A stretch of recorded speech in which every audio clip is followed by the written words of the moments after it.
Hi everybody, thanks for joining us. For those of you who don't know me, my name is Peter Llewellyn. I run the services at MedComms So information, services, resources, activities for people who work in and around medical communications, medical education, medical publishing, and the associated businesses across the world.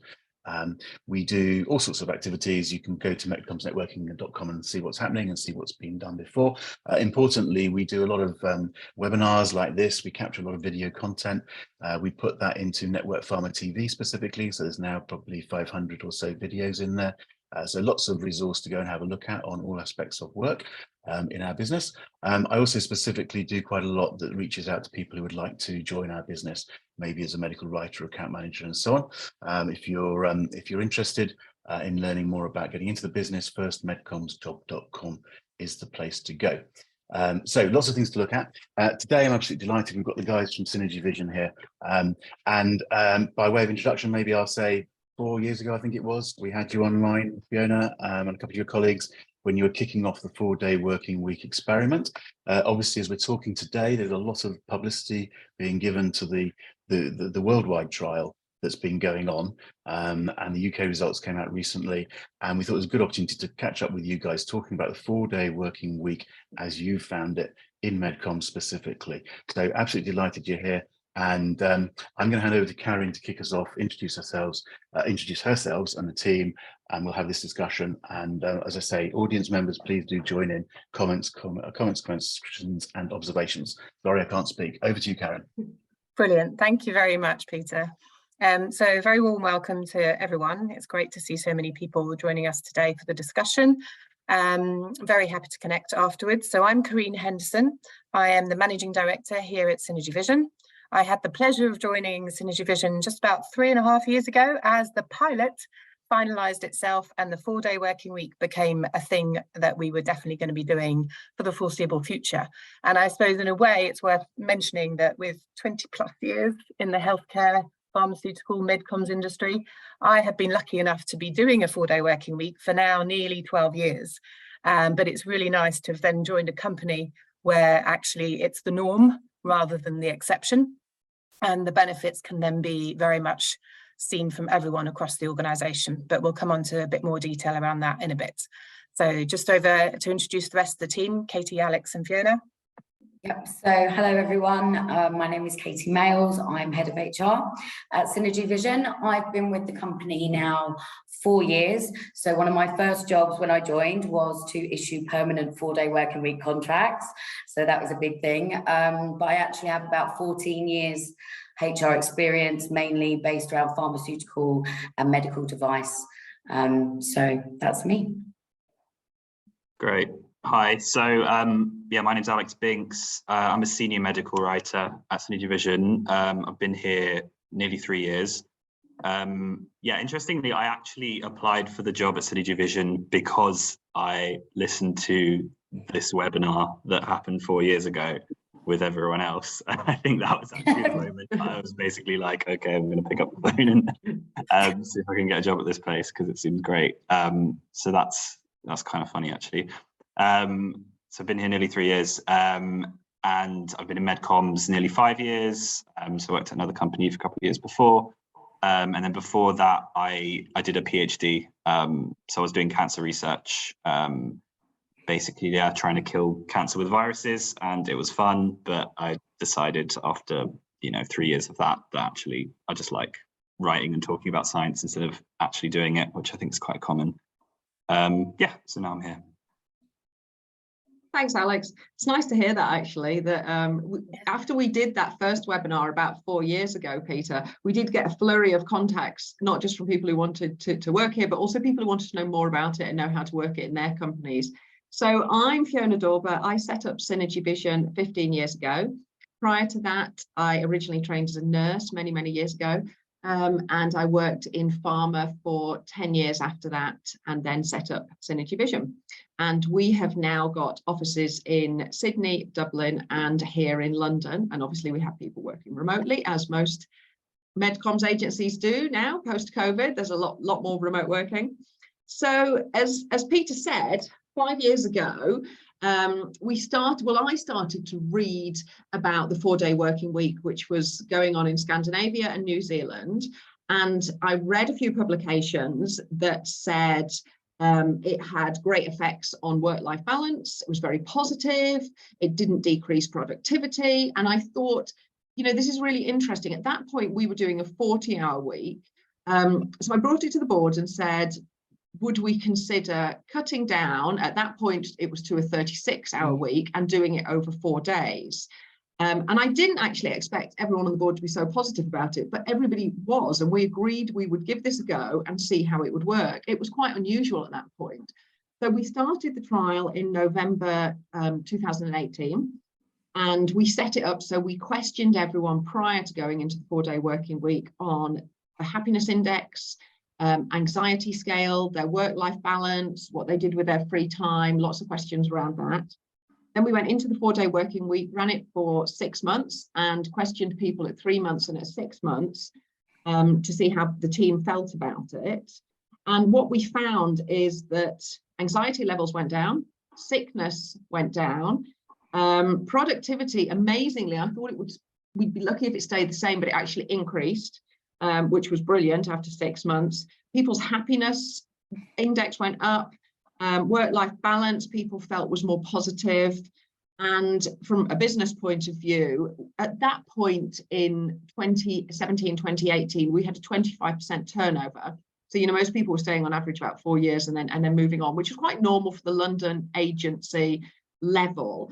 In the year following converting to the 4-day working week, that went down to 18%. So that was a huge, recruitment and retention was a huge significant thing for us as a business. And that stayed around 15%, although it's very hard to do a direct comparison now because we've gone through COVID. So I think, you know, the retention has kind of changed for a lot of companies anyway. But I do believe the 4-day working week has really helped with staff retention. People, you know, like it, they love it. They love having that extra day off to do what they want to do. So after 6 months, we got the results of the trial and we decided to make it permanent. And we have been doing it ever since. And I should say, we operate as a 5 days or at least 5 days a week company. Obviously, we're on site often at weekends. So we cover our clients 5 days a week. There is somebody here Monday to Friday. And the way we work out what days people will take off is the teams work it out themselves within project teams to make sure that we've got cover for each client and each project 5 days a week. And people book their days off usually a month to 2 months in advance. They talk to each other. It's definitely not a top-down mandate. It's decided within each team. And there are people who have favorite days and like to take certain days off, but everyone has to flex a little bit because we can't have everyone having Friday off. So we have a system that we put everything into, an HR system, which I'm sure Katie will talk a little bit more about, that works, that you can see who's going to be off on what day, and you can see across projects, and you can see across different departments in the business who's going to be around to make sure that we are covered across all 5 days. Yeah.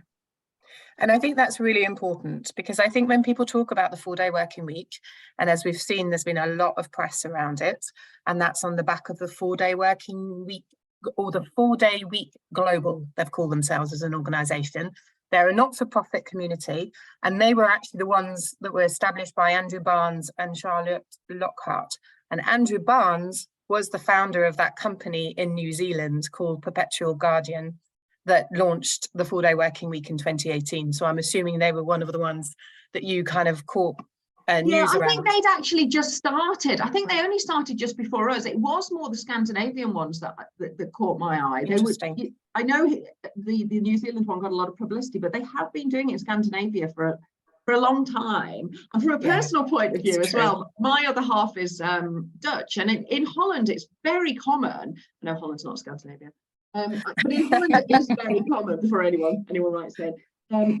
For people to work a 4-day week, and particularly for fathers to work a 4-day week and to have Friday off. There's a thing in Holland called Papa Day, which is usually Friday when daddy picks you up from school and daddy does things with you. So it's across the board. It's very common to do a 4-day week there. So it felt like this is something that fitted with our values and fitted with my personal kind of values as well. But yes, the New Zealand thing started, I think, probably about 6 months before us. Yeah, exactly. So it was very similar timing. So it's on the back of that that I think, you know, lots of attention, as you said, was received around the world. Everyone was a bit like, what is this?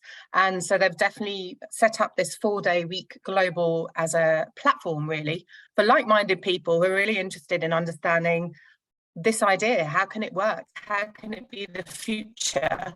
And how can we make it happen across broader organizations?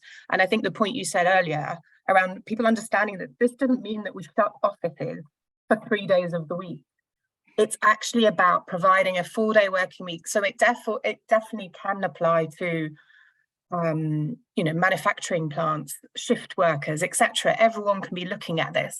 It's just about how you go about planning it, and then communicating around it. And I'm sure between us, we'll talk about that a lot over the next few minutes, because it boils down to how do we work together to make this work for all of us, including our clients. And the Absolutely. other thing, yeah, Katie. I think that the system side of it is very, very important as well. Having a system where, like I said, the non-working days are visible, all of that. I think getting that right was absolutely vital to the success of it, making sure that we could see who was doing what, so line managers could approve, etc., etc. So I think one of the key things that I always talk to people about when they ask me what makes it so successful is that communication, that visibility, making sure things are in people's diaries, that teams are talking, and having that connection within your team is very, very important to make this work, as well as flexibility, of course, as well. And I think you're right, Katie. I think the system, when we actually started the trial, that's something I didn't mention, we didn't have the right systems in place. So we didn't have the right project management system in place, and we didn't have the right HR system in place. And we changed those quite quickly during the trial, or just at the end of the trial. And it was something as simple as working out holidays. Turned out to be an unnecessarily huge headache. Yeah. So it was those little things, but once you got the right system, so Katie joined and it was like, we don't know how to work out people's holidays now. I know, that was a joy. I'm just looking at the questions and people are asking what system we use. So just for those people, we use People HR. So, and it's very user friendly. It's really, really clear. I've worked with so many HR systems that employees use as well, obviously, and they can be a minefield, but this is very easy to use and it's very easy to see what people are doing. So it's great. Yeah. And I think it's worth just, I suppose, clarifying, because there's been a few questions around this. So as Ffyona said, we started off as a 40-hour week company. When we moved to 4-day working week, we reduced to 36. And then more recently, we've now reduced to 34. And the global kind of movement is around the 32, but at the end of the day, it's just about making sure that people are clear that we've reduced the hours, but with the same pay, the same benefits, everything is the same. So just for everyone to be clear, and hopefully that clarifies a few things that are coming up in the chat and the Q&A. That's always a big question, actually, in terms of when we're recruiting and people talking about the 4-day week, does it mean a lower salary? And people are like, oh no, really? It doesn't? Okay, great.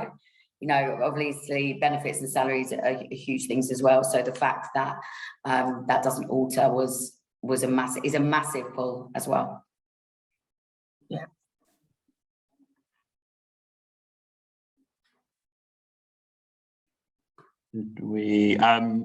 I feel like we kind of jumped around, but should I talk a bit about the sort of 4 years on survey? Yeah, so just to bounce off of what the others have said already. So yeah, obviously when we trialed it initially 4 years ago, we did a survey before and after, you know, to make sure we had the data to rely on before making big business decisions. And then, as Karine has mentioned, there's now this, you know, global trial and UK-wide. There's a UK-wide study that came out recently, and that's why it's been in the news. So, you know, so it's kind of no coincidence why we're here. I think just as we were kind of following the news, we kind of felt that it was, you know, it felt like a natural point to kind of pause and reflect on our own practices at that point. And so that's why we decided to run this 4 years on survey, you know, just to gain data and back up, you know, and confirm our ongoing support for the 4-day week already in the current direction, as well as like identifying areas for improvement, because we always want to make sure the way we're working is as optimal as possible, as well as, giving us the opportunity to, continue to champion the 4-day working week, more externally. So that's why we ran this survey in January. So that was 4 years on. And yeah, if anyone's seen some of our kind of social posts recently, we just kind of gave out some of the more top line responses 4 years on from the employee owners. And so, yeah, some of the really good top line ones, 93% of us in the company said that we still feel positive or very positive about the 4-day working week 4 years on. That's compared to 82% that said the same at the end of the 6 months. So, yeah, I think it's interesting because, you expect maybe there's a honeymoon period when you first switch over and everyone's like, yeah, this is great. But then as you start working, maybe it doesn't work. But I think it's really great to see that actually 4 years on, people are more positive about it. So I think what we've seen is as we've got into these processes more and it's become a mindset thing, people really start kind of living it. And everyone still loves it as well. Sorry. I was just going to add to what you were saying, because there's been a question from Michael. Does it make the work environment a bit more intense to get tasks and projects done? And I think it's, as you've just explained, it's actually the reverse. It's creating an environment where people, actually work to live, but then flip it around about living to work. And so making sure that we get that right, so that everyone has got that kind of mix of I'm working hard and delivering what needs to be delivered, but I've also got some time for myself to do other things. And that can be from a whole host of things. But the point is actually less intense. Yes, there's a lot of work to do. And in the industry that we work in MedComms, we're a service delivery. There are clients that we need to kind of be responding to and acting upon their requests, etc. But it's how we go about doing that. And there is definitely more collaboration, I suppose, what happens. We're in this together. So I think someone's mentioned having one writer on a project and clients really liking them not being contactable. The point is that you can't just have one person leading a whole project. You need at least a double act. And if you've got a double act, then basically you've always got someone in at some point in time, because those people will, as Ffyona said at the start, talk to each other and plan in advance who's going to take which day off and make it work for all. Yeah, and I think that does it make it more intense. I think it makes you more motivated to get things done. I know that I'm an odd one in that I always take Wednesdays off, and I find on a Tuesday I really want to get my to-do list finished, because I know I'm taking Wednesday off. So, and in a way that I never would have done it on a Tuesday in the past. If I was a normal 5-day-a-week person, but it motivates you to get things done, make sure it's handed over to the person who is here. Although that's such an organic process now, but at the beginning you really had to think about, I'm not in on Wednesday, I don't want to get calls on Wednesday. If you get them, you have to deal with it, but I want to make sure everything's ticked off this list. So I suppose the intensity is in yourself to motivate yourself to get it done before your day off. I've always felt that it pushes you to kind of be better at aspects of your job that you should be good at anyway, like that organizational aspect and just making sure work is planned properly. And I think basically it's both a challenge and a benefit, I think, in the same way, where it's the challenge is it forces you to think ahead, to really plan the workload, but then the benefit is that by doing that, it actually makes everything else fall into place so much easier. Whereas in other places, I think a lot of us have worked, people maybe don't have that push as much, and the kind of week ahead meetings are kind of not as structured and a bit just more like, I'll be doing these things and I'll figure it out as I go along. But here it's more like, no, really, when is the work going to be done? And I think it really helps. And I think it definitely encourages you to look for ways to work smarter. Definitely. I think, when I started the 4-day working week, I was kind of like, how am I going to, how? And it's amazing now when I look at the way I work to think, how did I ever think I wouldn't be able to do that? But I mean, working smarter, that's great for anybody, whether they're doing a 4-day working week, 5-day working week, but doing the 4-day working week and really wanting to use that day off to enjoy or get things done, it really did put me in a position to think of ways to, as I said, work smarter. I absolutely echo that as well. And I think the reason I went to a 4-day working week, as I said 12 years ago, was from a childcare perspective. So I was lucky enough, a bit like Ffyona, to have a husband who was going to take a Monday off, and I was generally going to take a Friday off. So then between us, we only had 3 days of childcare that we had to kind of cover. But actually, over time, we've made it work, and there is flexibility. You know, if there's a need to be on site on a Friday, or there's a client meeting or a deadline, you know, we shift things around, we make stuff work, and then we'll take a different day whenever needed. But the point is that it's creating that opportunity for all for different reasons. And what we've started to see through the survey results is childcare might be one very good reason why a 4-day working week is a much more kind of clever way of ultimately approaching your day-to-day work and day-to-day life. But actually, other people are finding it brilliant because they can spend more time doing all their chores, getting everything done, and then not having the weekend to worry about it. Similarly, others have taken up, you know, traveling a little bit more, going for long weekends here and there. And then the last thing that I think Peter mentioned, or someone mentioned earlier, is really starting to kind of see an uplift in people that are doing charity work, which is really lovely because, again, it goes against the trends of what we're seeing across the kind of UK and more generally. People are taking up the opportunity to help with schools, local centres, communities, and it's very rewarding in that sense as well. So to Fiona's point, there is an impetus to get stuff done and then go and do something else and then come back to the day job as well. Peter, I can see there's loads of questions coming through. It's quite hard to read them. I don't know, is it easier for you to read them to us and collate them? You're probably much more used to it. There was a question. I'm absolutely fascinated by the questions and the comments and some of the comments that are coming in, and a lot of them address the practical problems here. It's like just understanding what the hell you guys are doing or anybody else is doing with 4 days a week. And maybe we can talk a bit more about it. But I just wondered, there was a little bit of a structure originally to the conversation. I don't think Katie was going to talk a little bit about how this impacts on recruitment and so on. Can I bring Katie in a little bit? Let's just finish our little structure. But these comments are absolutely fascinating. So people in the audience, please keep them coming.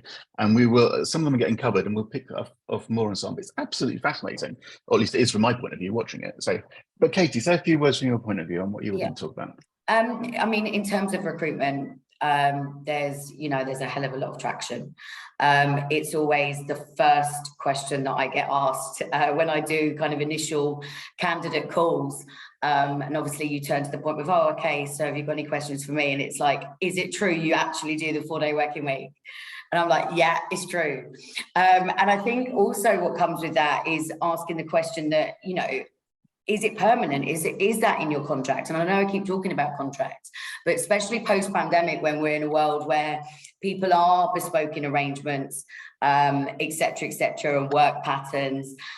This is something that we do, and it's in your contract. It's for everybody should they choose. As we said before, you do have the opportunity to do a 5-day working week if that's what you want. But knowing, and also people say, oh, can that be taken away? Are we going to take that away? You're going to turn to 5 days. And it's that kind of, that safety of, no, we're not. This is the starting point. Everybody starts from here if that's what they want. And I mean, you find that, I mean, it is, as I said, it is the biggest question. And also in terms of how does it work? I think that's so important as well. People want to understand how it works. As we said, we are a 5-day-a-week agency. We don't just do 4 days.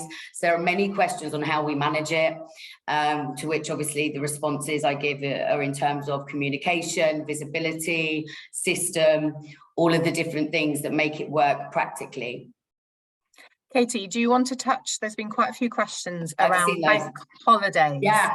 So do you want to touch on how we address that? Yeah, absolutely. So in a week where there is a bank holiday, everybody does need to book that as annual leave. So they will book that off as annual leave. However, people do have the option to take a non-working day that week also as well, or not. What we generally find is people don't do that, but there is the option there for them to do that. And I think as well, it's worth saying that the allowance, the holiday allowance includes the number of bank holidays for the year.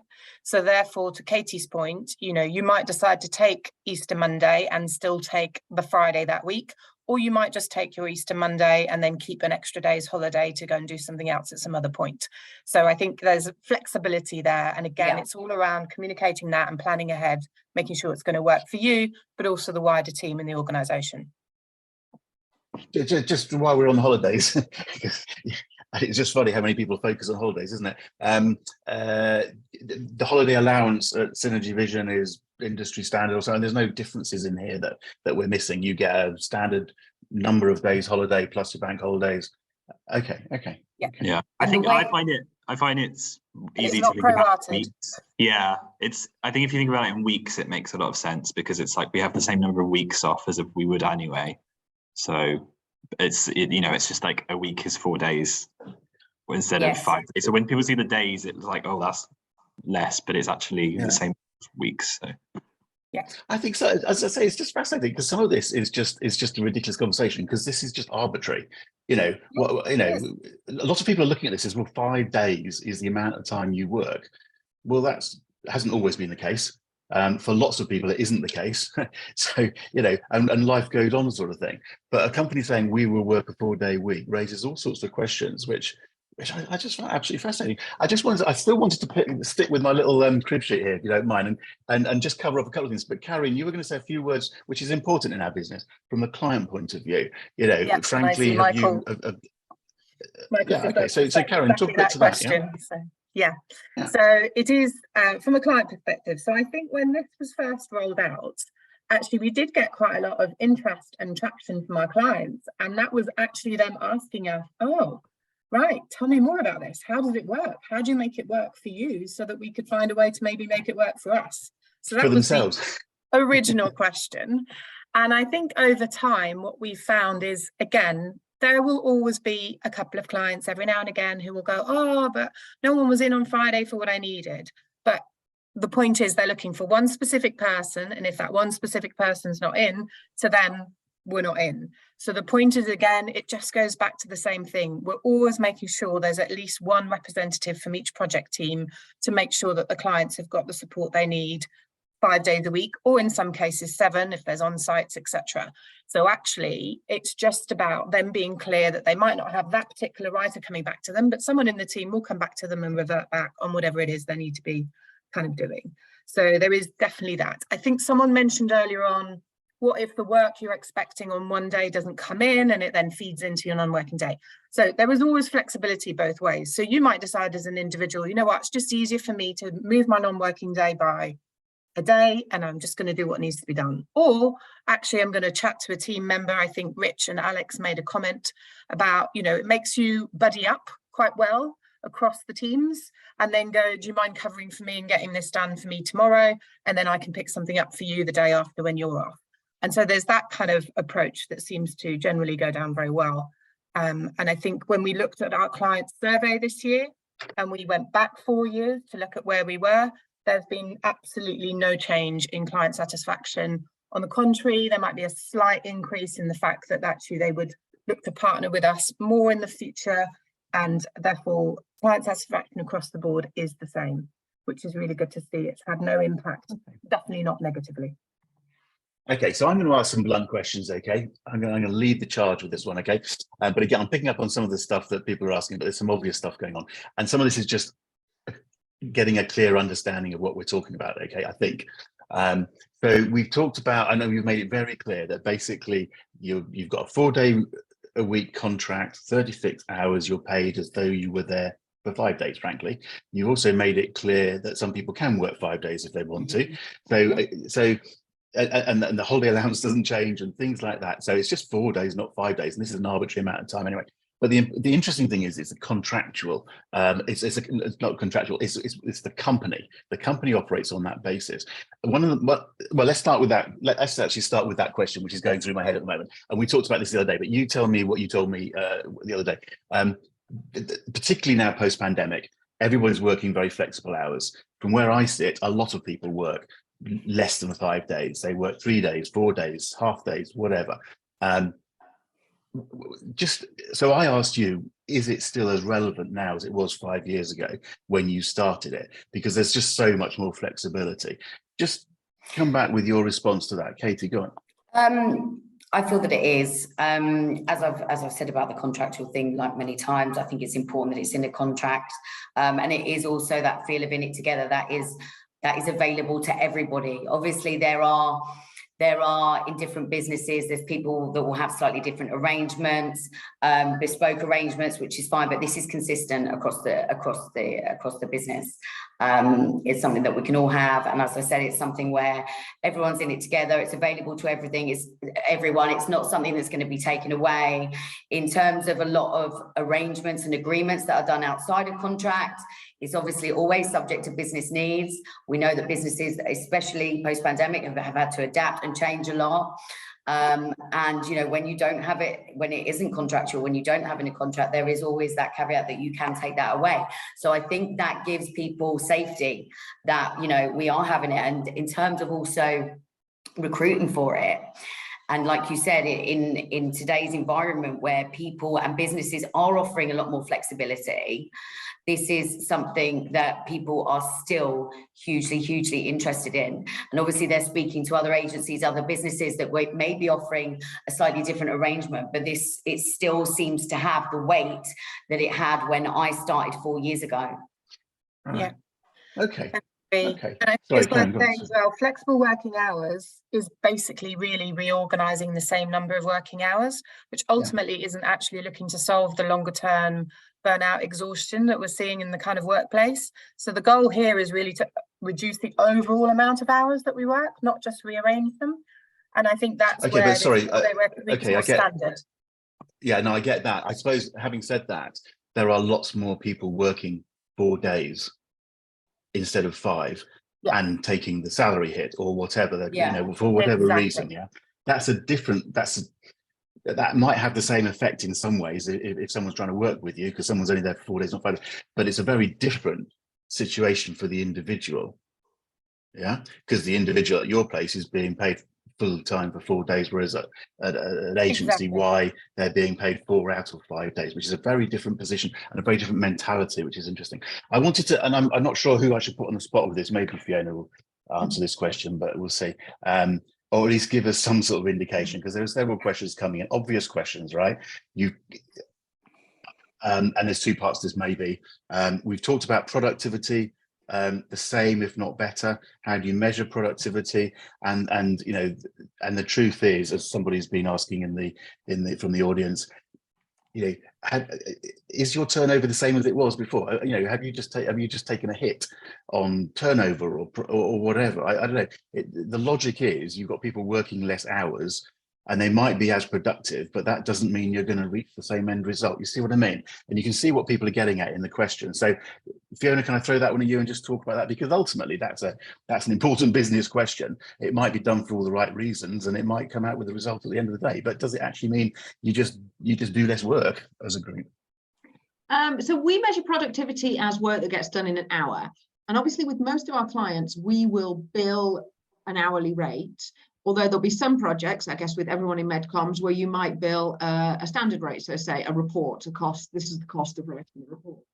And what we found when we first looked at productivity, when we went from the 5-day week to the 4-day week, is we were able to get the report done in slightly less hours than we had done over 5 hours. Thus, we were able to calculate there was an increase in productivity. So the report is just an example, but it meant that somehow, and I do come back to that, trying to get things done before you go on your day off, people are motivated to get things done because they want to have the day off. I don't know if that's why productivity increased, but we saw that for jobs where you would bill per piece rather than per hourly rate, we saw that the productivity had slightly increased. So that's how we calculated productivity increase. Does that answer the question? I think it makes some sense. I mean, I can't be the only one who's gone through their life. You know, there are times when you go, I just really want to do something this week, and so you do it, and you worry about what's going to happen, but actually you just get the work done anyway. Your productivity does go up because you have got less. You're not filling the hours. There's an inevitability. We're all very busy, and I get all that, but there's also an inevitability that part of that is filling the hours that you've got. And if you have less hours, you can move a bit quicker, and that can, you know, if your motivations and all the rest of it are right, then that actually does become more productive. I mean, I completely get that. But it's interesting, maybe, that you have to sort of prove it to yourself, because the logic is, well, people are working 4 hours a day less or 4 hours a week less, so therefore there's less hours to charge, sort of thing. And it's that difference between being present and actually being effective, isn't it? I think with the less hours to charge thing, I guess if you're being more efficient and say you're doing a report, you're charging hourly and it takes you less time, normally that doesn't mean we just make less money. It means the client has the same budget to then attribute to other things. So if you're doing the work more efficiently, it means you can just do more things for the same budget. So I think it does, I see how that wouldn't impact productivity. Yeah, I think that works. Sorry, go on. Someone's going to say something. Karine, sorry, go and jump in. No, I'm just looking at some of the comments that are coming through. So Lisa was just saying, you know, if they are not working more quickly, if they are working more quickly, sorry, does that mean they were not efficient beforehand, or are they just working harder? And I think the concept here is really around smarter working. Yeah. It's really, really important that, you know, everyone works hard. There's no two ways about it, especially in this industry. People put in a lot of hours to get stuff done, etc. What we're trying to do here is kind of reset and give everyone a chance to go, right, let's work a 4-day working week. It will spill in every now and again to the 5th day, without a shadow of doubt. We know that happens. But there was some really nice quotes and feedback in our survey to say, actually, generally, it means the weekend is then actually fully protected. Whereas I think those who are working a 5-day working week, the spillover very often happens either into evenings or into the weekend. So what this is trying to do is protect your time as an individual, with your family, with your friends, with your passions and hobbies outside of work, yet come to the workplace in a kind of frame of mind where you're going to get the job done. And chances are you'll probably get it slightly smarter, slightly more efficient, because you're more focused in how you're going about it. Yeah. I think there's an inevitability about that. But looking at some of the questions, I mean, do you get any sense, following the same sort of thought process, that people have less time to chit chat? I mean, part of working life is not about working your backside off all the time. It's the social interaction and all the rest of it. Do you get any sense that that balance is affected? Katie's shaking her head. No, sorry, just knowing the team here, definitely not, I would say. I don't know if anyone would disagree. And it's a huge part of who we are as a business, who we are as a team, is that exactly as you just said it, Peter, that kind of chit chat, that social element. We do obviously have kind of social committees, and we do a lot, but I don't see, especially when I'm in the office, that has been affected, if I'm honest. Yeah, I would agree. And I think we probably only had 1 year to really look at that, because things changed again with COVID. Yeah. I'd definitely say, you know, people working remotely has put more pressure on the chit chat time than the 4-day working week. Yes, yeah, we would completely that's agree. the challenge. Yeah. Sorry, just pursuing. Oh, go on, Alex. Go on. Oh, yeah, I was just going to say, what I find with that is now people are doing more of a hybrid working. It's almost like, you know, your work from home time is when you do really just like focus and plow out stuff, and then when you are in the office, people are actually even more keen to catch up, because sometimes you've not seen anyone for, you know, a few days or a week. So yeah, the chit chat's still there in the office 100%, but I think sometimes it's just shifted around a bit, I think. Yeah, I think it touches on a really important point about the whole remote working, flexible working, the new ways in which people are working. I mean, it is different. Again, I come back to the interesting point here. Isn't the number of hours or that somebody works, it's the fact there's a mentality and a culture within an organization, and everyone's bought into that, which is quite different from someone choosing themselves to work different hours to the rest of people.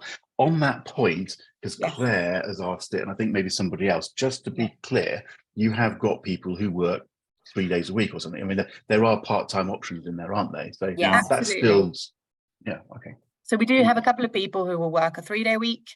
There are a couple of people who would prefer to work their 34 hours over 5 days for slightly different childcare challenges or whatever that may be, and that's absolutely fine.